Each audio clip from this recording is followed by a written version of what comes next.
बघा, एका देशाची सध्याची लोकसंख्या 10 कोटी आहे. पुढील 3 वर्षात ती 13.31 कोटी होईल. तर लोकसंख्येचा वार्षिक समान वाढ दर म्हणजे युनिफॉर्म रेट ऑफ ग्रोथ, इथं कोटी लिहायचं राहिलं लक्षात. लोकसंख्या वाढीचा दर प्रश्नामध्ये विचारला. लेकरांनो, प्रश्न सोडवत असताना चक्रवाढ व्याज या घटकावर आधारित प्रश्न सोडवण्यासाठी ज्या सूत्राचा आम्ही अवलंब करतो ते सूत्र यूज करा. ए बराबर P in the bracket 1 + r divide by 100 upon the bracket 3. ए बराबर पी कंसामध्ये 1 अधिक r भागिला 100 आणि कंसाचा घन. हे ग्रॉस अमाऊंट म्हणजे रास, प्रिन्सिपल अमाऊंट म्हणजे मुद्दल, हे आर म्हणजे रेट ऑफ इंटरेस्ट, चक्रवाढ व्याज घटकावर आधारित प्रश्नामध्ये व्याजदर, यासाठी हे आर इथं लोकसंख्या वाढीचा दर आहे. हे एन म्हणजे मुदत अर्थात नंबर ऑफ इयर. 3 वर्षात लोकसंख्या 13.31 कोटी व्हायला लागली. म्हणजे हे 13.31 काय आहे तो लेकरांनो गोष्टी लक्षात घ्या. ही आहे रास. इथं पी म्हणजे काय तर 10 कोटी सद्यस्थिती, सध्या असलेली लोकसंख्या. 1 अधिक लोकसंख्या वाढीचा दर काढायचा. आर असाच 3 वर्षात ही रास होत असल्यामुळे इथं कंसाचा घात 3 म्हणा, कंसाचा घन म्हणा. आता 13.31 कडे येताना हे 10 भागिला स्वरूपासमोर 1 अधिक r भागिला 100 कंसाचा घन.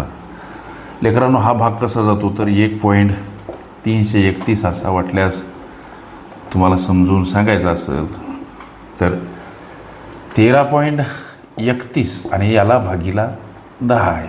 ही गोष्ट लक्षात घ्या.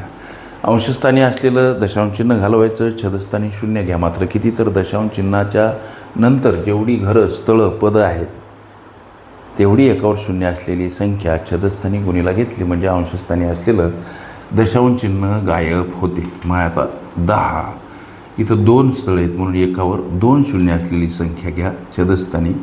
इथं 1331 भागीला हा गुणाकार 1000. आता 3 घरं, एकावर 3 शून्य म्हणून 3 घरं सोडून दशांश चिन्ह देणे हा अशा पद्धतीनं भाग जातो. हे तुमच्या माहितीच तो. आता पुढे चला सर.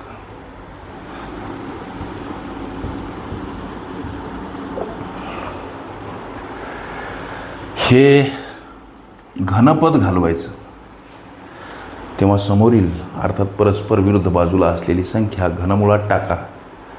हे गणितीय गुणधर्म पक्के लक्षात ठेवा. म्हणजे आता हे 3 घनमुळात 1.331 समोर राहिलं 1 अधिक r छदस्थानी 100. लक्षात आलं ना तुमच्या? ही पक्की गोष्ट लक्षात ठेवा. हे घनपद घालवायचं असेल तर परस्पर विरुद्ध बाजूला असलेली ही संख्या घनमुळात मांडा. लक्षात घ्या. पुढे चला. आता 1.331 घनमुळात, याचा अर्थ असा की 1.331चं घनमूळ काय? त्याचं उत्तर येते लेकरांनो 1.1. समोर 1 अधिक r छदस्थानी 100. 1.1 कडे येताना हे 1 वजा स्वरूपात समोर r छेद 100. का मांडायचे वजा स्वरूपात? संख्या परस्पर विरुद्ध बाजूने जाताना एखाद्या पदासोबत अधिक असेल वजा स्वरूपात, वजा असेल अधिक, गुणिला असेल भागिला, भागिला असेल गुणिला, अंशस्थानी असेल छदस्थानी, छदस्थानी असेल अंशस्थानी मांडावी लागते. हे गणितीय गुणधर्म पक्के लक्षात ठेवा. आता ही वजाबाकी काय तर 0.1 बराबर r छेदस्थानी 100. गणिताला इकडं वळतं करू लेकरांनो. 0.1 बराबर इकडच्या बाजूला r छेद 100. संख्या परस्पर विरुद्ध बाजूने जाताना एखाद्या पदासोबत भागिला असेल तर गुणिला स्वरूपात मांडावी लागते. हा गुणाकार येतो लेकरांनो 10%. हे या रेट ऑफ युनिफॉर्म ग्रोथ 10% हे तुमच्या विचारल्या प्रश्नाचं उत्तर. लोकसंख्येचा वार्षिक समान वाढ दर किती? 10%. हे तुमच्या प्रश्नाचं उत्तर. ओके. लोकसंख्येतील वाढ किंवा घट ही माझी प्लेलिस्ट अवश्य बघा. त्यामध्ये विविध स्पर्धकांनी विविध अंगांनी विचारल्या संभाव्य अशा असंख्य प्रश्नांचा सराव तुम्ही आज करताय.